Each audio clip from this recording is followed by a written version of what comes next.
Clark County. I'm Rob Anderson, founder of Reform Clark County, and I had to take a little bit of a medical leave, just a little open heart surgery, 5 bypasses, but I am doing better, recovering. I'm back in studio and covering all the different happenings of Clark County. In fact, this week we're going to take a look at the public safety crisis. Got a little bit better with hiring some more deputies. Plus, the county manager got a big raise again. And the Charter Review Commission is making very good progress. So we'll take a closer look at all of those in today's episode of Reformcast. So for years in Clark County, the sheriff, others have been raising the alarm regarding the deputy crisis that we have when you look at the ratio of deputies that we're supposed to have, that is an average in Washington State. Clark County is way below. The problem is that even Washington State's average is like at the bottom of all the states in the United States. So we're at the bottom of the bottom.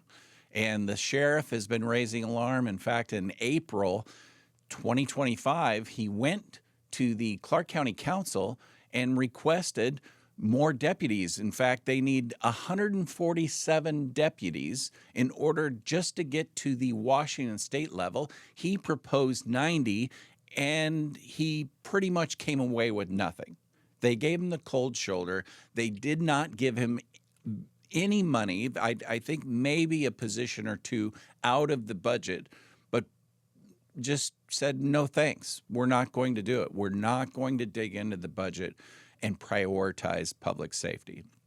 Historically, about 25 years ago, Sheriff Lucas had mentioned to the council, there's several videos of it out there. We're not going to play it today. He says, hey, we're not keeping up with population at the sheriff's office. We need to do something. And almost every year, every other year, they said, we'll get back to you next year. We'll get back to you next year. And it's never been corrected. So this has been isn't a current issue. It's been building and building and building, but we're at a crisis now, and for a variety of reasons. So our staffing is way below what it should be, and it has been. Last year, I presented 4 or 5 times to the council requests for staffing, and unfortunately, none of them were approved. But 2025, a new council, and we're at it again here. Something has to change. But that didn't stop Sheriff Horch and others, and the only real option that they had to do was what happened and finalized this week, which was a new sales tax that was passed in January, criminal justice sales tax, which is now going to fund 21 new deputies. I believe it's 6 deputies this year. It will be 10 deputies the following year, and then in 2028, another 5 deputies for a total of 21. Now, that sounds like a lot, but again, like I said, Sheriff Horch last year said we need 147 just to get us up to average in Washington State coverage of what is recommended. And he proposed kind of a compromise of saying, how about 90 deputies? And, we'll scale this through several years. And the county council wasn't interested. So with this sales tax that passed and finalized, which is not ideal in this situation, I don't like another tax in this, but this will help bring some relief. But the battle is definitely not over. There is still a lot to work through in this process, and to make sure that public safety is prioritized. Because when you dig into the details of this, it's just scratching the surface of really what's needed. But we'll take it, and we'll definitely look forward to possibly a charter review amendment that will finally prioritize public safety. So the county manager this week received a big contract extension and big raise. And yes, I know what you're thinking. It's the same county manager that just months ago, back in December, came to the county council, came to the public, practically on her hands and knees, begging the council to raise property taxes. Yes, to raise everyone's taxes. in order, and not just the 1%, but also the banked capacity, which turns out to be 0.8%. Now, let me just give you a little inside baseball information on banked capacity, which is just a bureaucratic scheme in order to roll over property tax increase that maybe was passed over the year or years before. So last year, they did not vote, or excuse me, they voted to deny the 1%. So they did not take the 1% last year. But unfortunately, they decided, foolishly in my opinion, to bank the capacity. So now this year, or excuse me, in 2025, when it was time to look at the 2026 budget, not only did they take the 1%, but they also took the banked capacity, which turned out to be a 0.8%. So they didn't just raise your property taxes 1%. They raised your property taxes 1.8%. Sorry, but it's important to know the details on this. So anyways, the county manager came to the county council just saying, oh, we have a structural deficit. We're running between a $14 and $17 million structural deficit. Boo-hoo-hoo, we got to raise taxes. It's irresponsible if we don't raise taxes on the people. So the county council mostly voted to raise and take that 1.8% in property taxes, and they took every other tax increase that was available to them. They were like Pac-Man. They just gobbled up all the tax increases that were available. So now fast forward to April 2026, and the county manager's contract, which I guess was put together by the Clark County Council and possibly didn't have anything to do with the county manager, which I highly doubt that there wasn't some behind-the-scenes negotiations. In fact, I had one person comment about possible OPMA violations. Did they work out these negotiations behind closed doors? Not sure. But they decided to give Kathleen Otto, the Clark County manager, a very generous raise. Now, most of Clark County in the last 2 or 3 years have averaged a 3 to 4% raise, annual salary increase, or what they've seen. But not the county manager. The county manager in 2022 received a very nice raise and was making $180,000. With this new contract, by the end or by 2027, she will be making $250,000. That is a $70,000. I'm not very good at math, but as I pencil that out, that's a $70,000 increase just in 5 years.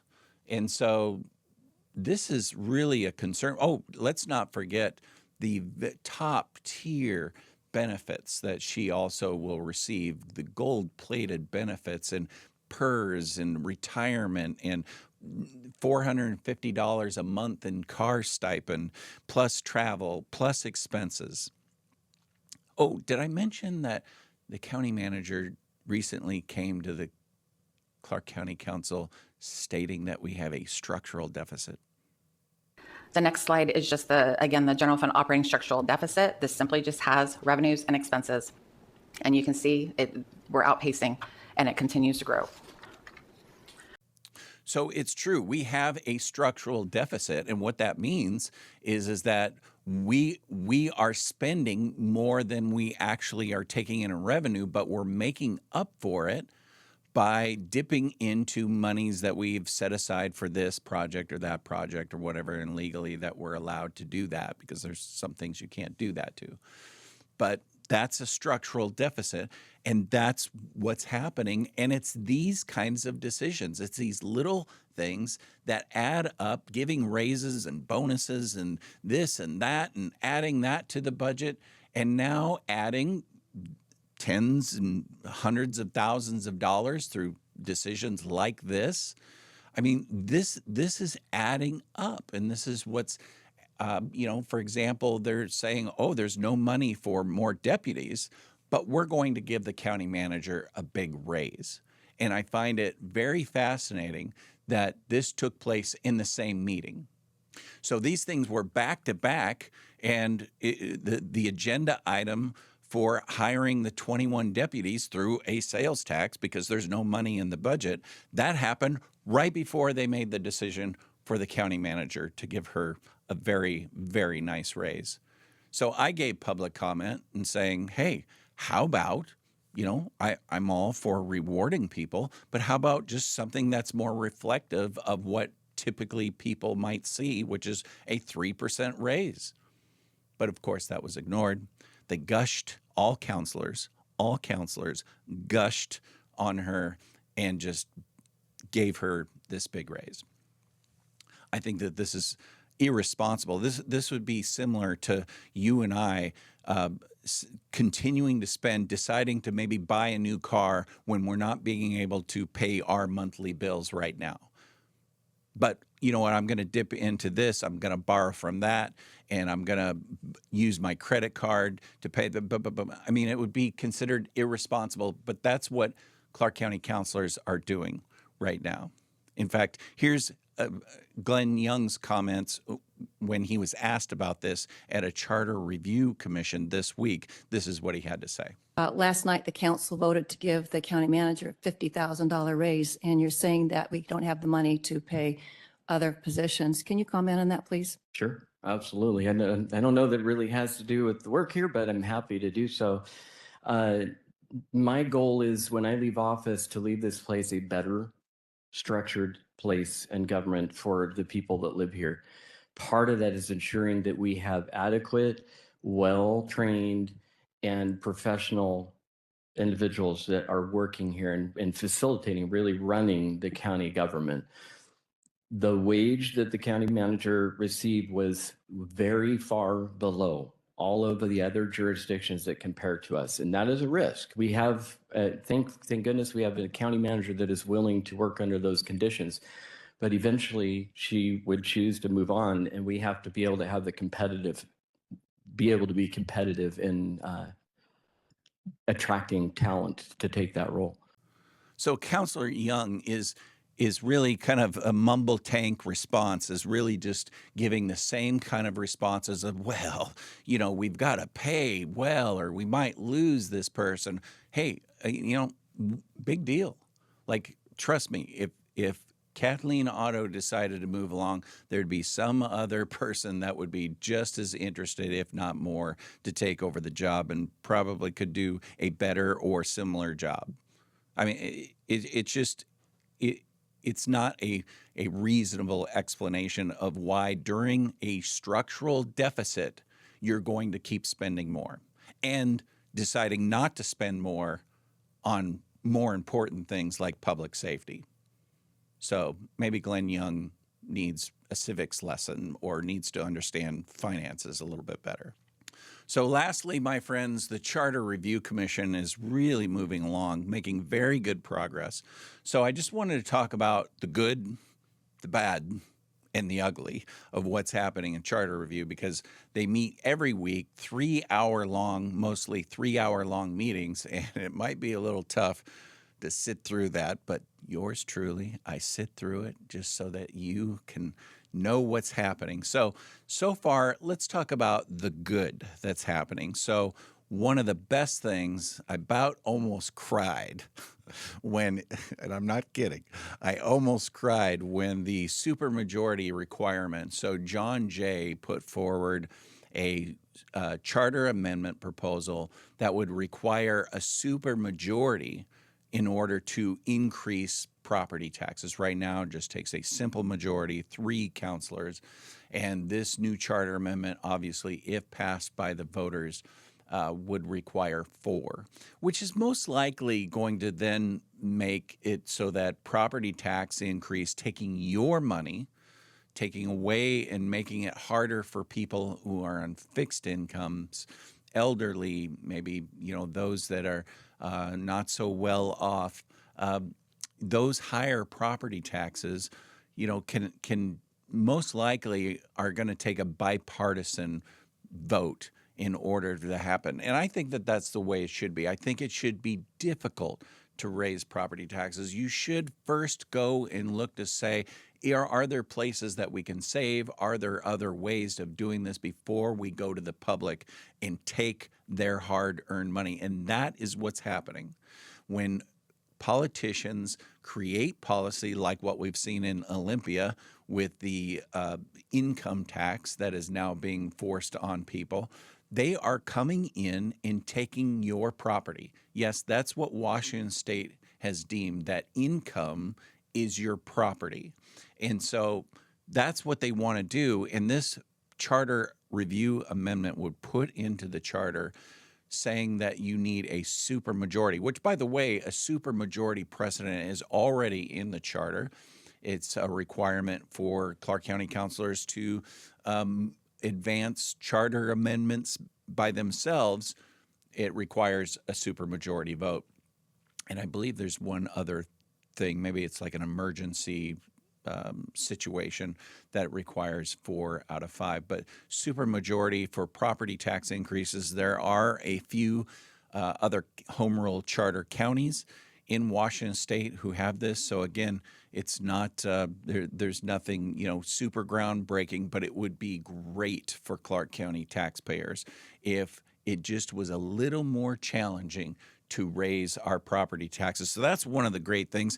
And what was just surprising this week, well, not really surprising, but in the past, Sue Marshall has come and they sometimes allow elected officials to come in and for 15 minutes and talk to the charter review commissioners. A few weeks ago, Sue Marshall came, and at the top of her list, of course, she was against this, really railed against the supermajority requirement, just kind of boo-hooing that this is going to be so tough to be able to get more revenue for the county. And then this week, Glenn Young came to the meeting and gave comments, and he spoke and said that he was strongly against this. This is what he had to say. So 2608, supermajority requirement for taxes. This is my number one issue. I strongly oppose it. So this was very disappointing to hear someone who, quite honestly, in 2022 ran saying that he was a fiscal conservative, came to Republicans, came to my event at the Black Pearl and told everyone how he was going to be a fiscal conservative. Yet he has voted every single time to raise property taxes. Every time.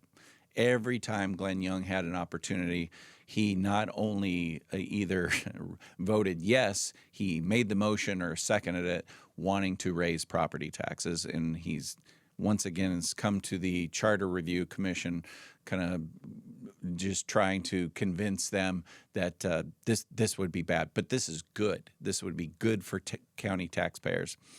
The other good one, and there's several, but we only have time to take a look at a few, but another one is the prioritize public safety. So this is sponsored by Ann Donnelly and is moving forward, actually collecting some bipartisan support. And I just have to say, mostly any kind of charter amendments that really help bring power back to the people. For example, in the supermajority, where it's going to be a little more difficult, it's going to take bipartisan support. It's not going to be so easy for politicians to take people's money. All of the Democrats almost are against this, and it's very clear. But for the most part, all the Democrat commissioners, and you say, Rob, boy, isn't this nonpartisan? Yes, but there were many of the Charter Review commissioners that are on the commission now that were endorsed or recommended by the Democrat Party, and they're a part of the Democrat Party. And almost all the time, not always, but almost all the time, they always land on the side of protecting government, trying to make it more difficult or increase, government's ability to control the people and stuff. So it's just an interesting observation. But getting back to the prioritizing public safety, this is sponsored by Ann Donnelly. It's moving forward. And yes, we just had the 21 deputy increase.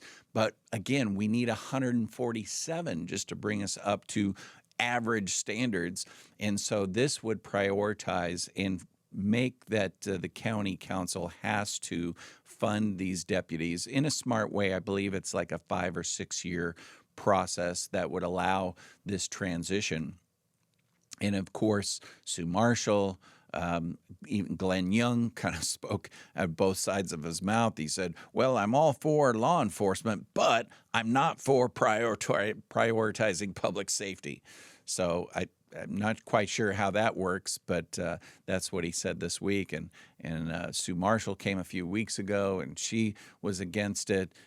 In fact, this is the one that probably has most Democrats very worried. Just think about that. Prioritizing public safety by hiring and making sure we have adequate deputy coverage throughout the county. This is causing panic among the Democrats. And they are very concerned about this because they think, man, I think this is going to pass when it gets before the voters, if it gets to that point.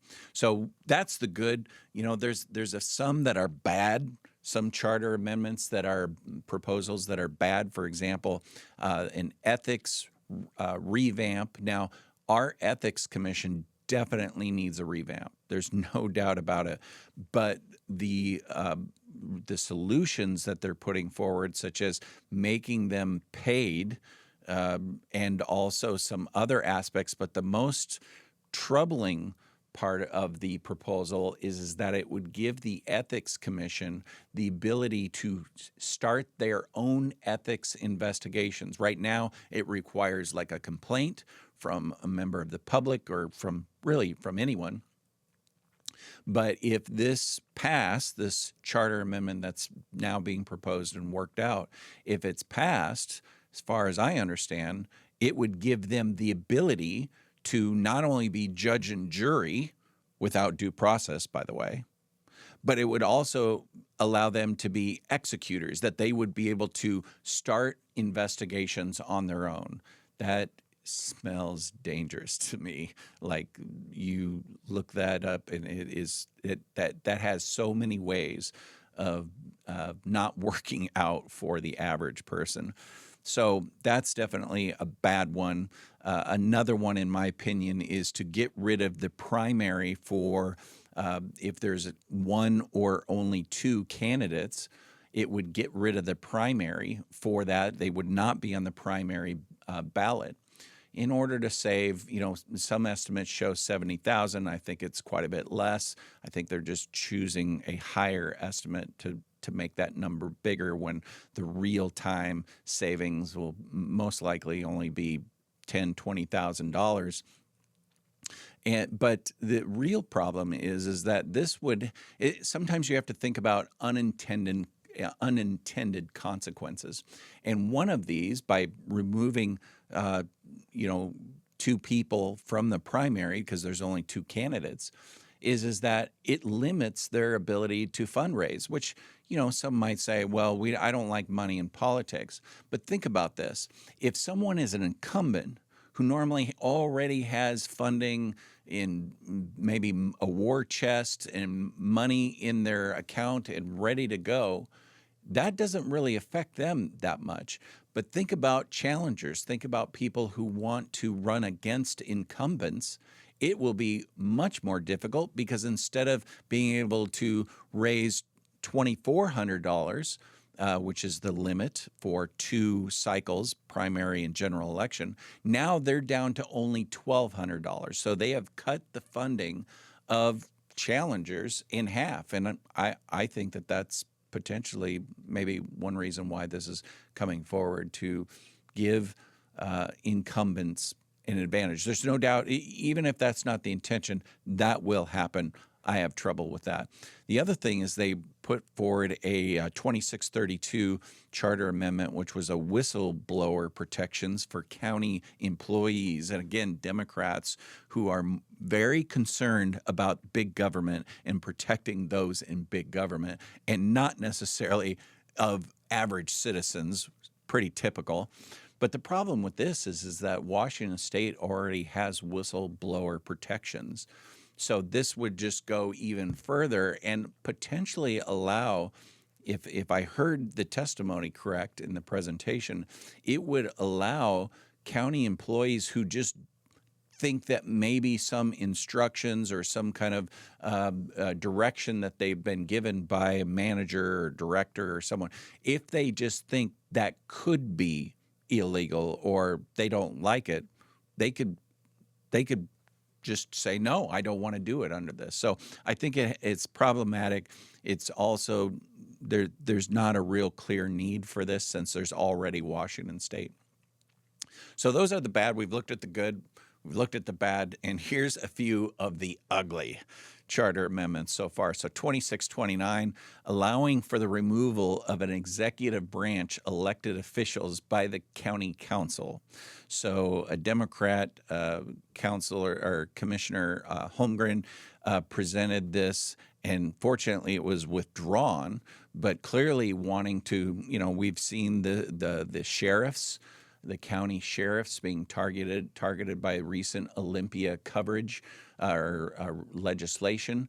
And I have no doubt that was an inspiration of that, giving the county council the ability to thwart voters' decisions, like it or not. For example, I'm not a fan of Tony Golick, but I wouldn't want the county council to just pull the rug on the voters who voted for him. That's not how that works. So that was just ugly. Unfortunately, that is dead and buried, and hopefully we'll never see that 2629 again. 2617 would add removal powers to the county councilors for members, boards, and commissions. We all know what this is about, that they're trying to maybe add it to the charter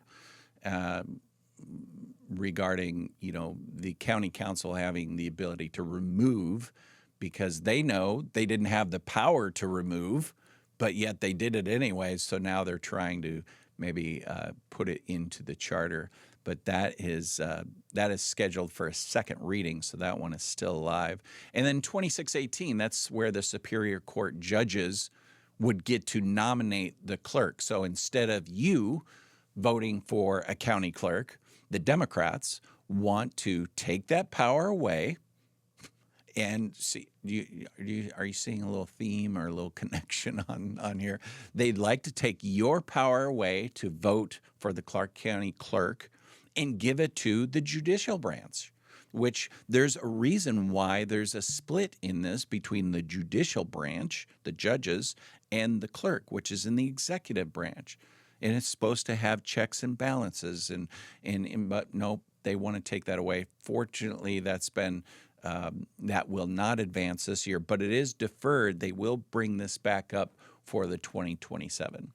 So these are the charter review, amendments, and this as you can tell, as I've kind of walked through some of these can have real positive or negative impacts on you for decades to come. That's why I'm engaged. That's why several are engaged. And I would encourage you to be engaged on this, because there's still a lot to move forward and roll out. These charter amendments, hopefully the good ones, will roll out, move forward, and you'll see them on the November ballot, in which we'll have to help get them across the finish line. So that's the Reformcast episode this week, and it's so good to be back, so good to be alive, so good that so many people have been praying for me and caring and supportive during this really difficult time that started March 12th with my surgery. So thank you so much. I want to give a big shout out to my lovely wife, who's had to nurse me back to health and take care of me. I just love her so much. She's in studio. Thank you, baby. And also, hey, send in your questions. Hit the like button. Make comments. Send me if you have tips on things that you've heard or want me to look into. But if you can support the show, I would love that. That would be so helpful as we get the word out and build up the show. And you can go to Give, Send, Go at Reform Clark County and give a big donation, maybe a big donation in the county manager's name of her big raise. So anyways, thank you so much. And remember, you with God's help, are the catalyst of reform. See you next time.